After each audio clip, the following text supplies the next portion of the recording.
Selamat pagi, selamat siang, selamat sore, dan selamat malam semuanya.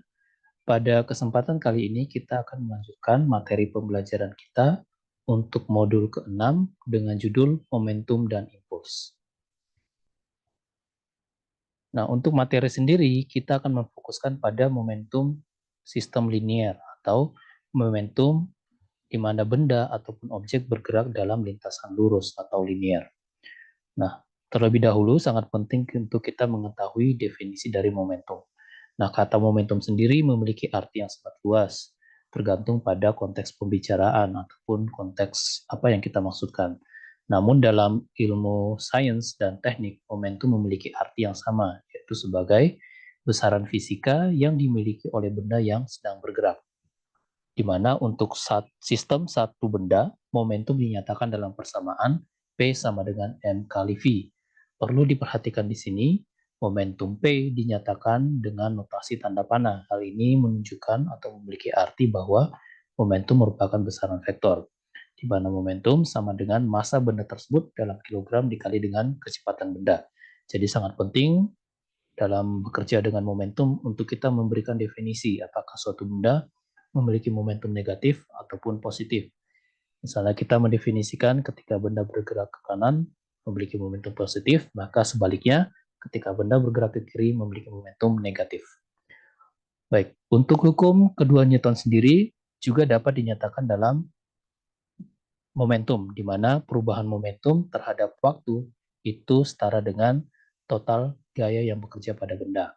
Dan dengan mensubstitusi persamaan M kali V ke dalam persamaan dP per dt, akan kita peroleh bahwa M kali dV per dt, di mana dV per dt tidak lain adalah A. Jadi kembali kita peroleh bentuk persamaan Newton di mana total gaya eksternal sama dengan M kali A, atau bisa juga kita nyatakan sebagai perubahan momentum terhadap waktu. Nah, di sini terdapat suatu kasus yang teman-teman bisa diskusikan, di mana terdapat suatu grafik momentum terhadap waktu. Terdapat 4 kondisi yang berbeda, kondisi 1, 2, dan 1, 2, 3, dan 4.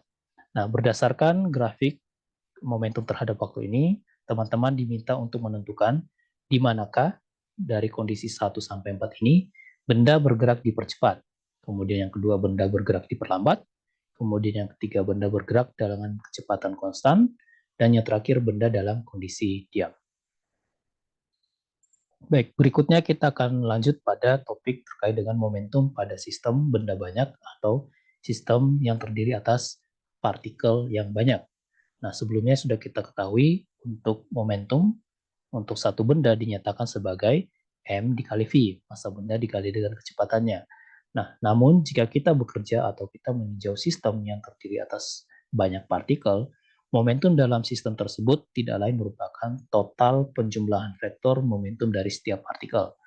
Nah, perlu diperhatikan di sini ketika Anda bekerja dengan momentum pada sistem yang terdiri atas banyak partikel, kita harus memberikan definisi yang jelas terhadap gerak setiap bendanya. Ketika benda bergerak ke kanan, kita definisikan sebagai momentum positif, dan ke kiri sebagai negatif, dan seterusnya. Hal ini akan menentukan total momentum yang dimiliki. Jadi, total momentum yang dimiliki tidak lain adalah penjumlahan momentum benda pertama ditambah momentum benda kedua, ditambah momentum benda ketiga, dan seterusnya. Jika kita hanya memiliki 3 partikel atau benda, maka momentumnya hanya terdiri atas P1, P2, dan P3. Kita jumlahkan, dan perlu diperhatikan vektornya. Nah, kemudian hukum kekekalan momentum. Jika pada sistem banyak partikel, tidak ada gaya eksternal yang bekerja, atau total gaya eksternal adalah 0, maka total momentum linier dalam sistem tersebut adalah konstan. Di sini dinyatakan sebagai total momentum awal atau inisial sama dengan total momentum akhir atau momentum final PF. Nah, momentum awal, misalnya kita amati pada waktu tertentu, T sama dengan 0 misalnya, totalnya akan sama dengan momentum setelah kita melakukan pengamatan 1 jam kemudian. Hal ini hanya berlaku jika gaya eksternal yang bekerja pada benda itu sama dengan 0. Nah, jika pada benda atau sistem banyak benda, total gaya eksternal yang bekerja tidak sama dengan 0, maka benda atau sistem benda akan mengalami perubahan momentum. Jadi tidak berlaku hukum kekekalan momentum. Kemudian impuls. Impuls itu terkait dengan perubahan momentum. Jadi ketika suatu benda yang awalnya dalam keadaan diam, kita berikan impuls, maka benda tersebut akan mengalami perubahan momentum. Seperti sebelumnya, kita dapat menyatakan hukum kedua Newton dalam notasi perubahan momentum terhadap waktu, di mana total energi luar atau Fnet sama dengan dP per dt. Jika kita melakukan operasi matematik sederhana, kita peroleh bentuk bahwa F net dikali dt itu tidak lain sama dengan perubahan momentum. Jadi, salah satu ciri pada kondisi di mana gaya eksternal yang bekerja pada benda atau sistem tidak sama dengan nol, maka sistem tersebut atau benda tersebut akan mengalami perubahan momentum yang dinyatakan sebagai I atau momentum, atau impuls sama dengan gaya yang bekerja pada benda atau sistem tersebut dikali dengan selang waktu, itu tidak lain merupakan perubahan momentum, M dikali dV. Nah, jika kita nyatakan kurva gaya terhadap waktu, untuk impuls atau total impuls yang bekerja pada benda tersebut tidak lain merupakan luas area di bawah kurva. Nah, gaya sendiri dapat berupa gaya konstan seperti diilustrasikan pada gambar pertama, di mana di sini gaya yang bekerja bernilai konstan atau tetap pada selang waktu T1 sampai Tf. Jadi pada kondisi ini, impuls yang bekerja pada benda adalah gaya konstan dikali dengan delta T atau selang waktu gaya tersebut bekerja. Atau bisa juga gaya yang bekerja pada benda tersebut tidak bernilai konstan atau berubah terhadap waktu. Nah, pada kondisi ini, total impuls yang bekerja juga sama merupakan luas area di bawah kurva, namun untuk menghitung luas areanya, kita perlu mengerti penggunaan konsep integral.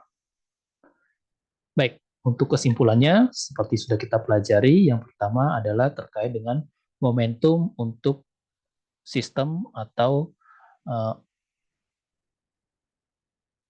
benda tunggal atau sistem yang terdiri atas satu benda. Nah, momentumnya dinyatakan sebagai P sama dengan M kali V. Namun, ketika kita bekerja dengan sistem yang terdiri atas banyak partikel, momentumnya tidak lain adalah penjumlahan dari setiap momentum yang ada di dalam sistem tersebut. Dan ketiga, kita belajar terkait dengan hukum kekekalan momentum, di mana hukum kekekalan momentum hanya berlaku jika gaya eksternal yang bekerja pada benda adalah nol, di mana momentum awal pada waktu tertentu akan sama dengan momentum akhir yang kita amati pada selang waktu tertentu. Kemudian impuls, ketika gaya eksternal yang bekerja pada benda tidak sama dengan nol, maka gaya eksternal tersebut dapat mengubah momentum benda. Baik, demikian materi hari ini terkait dengan momentum dan impuls. Selamat belajar dan sampai bertemu pada topik berikutnya.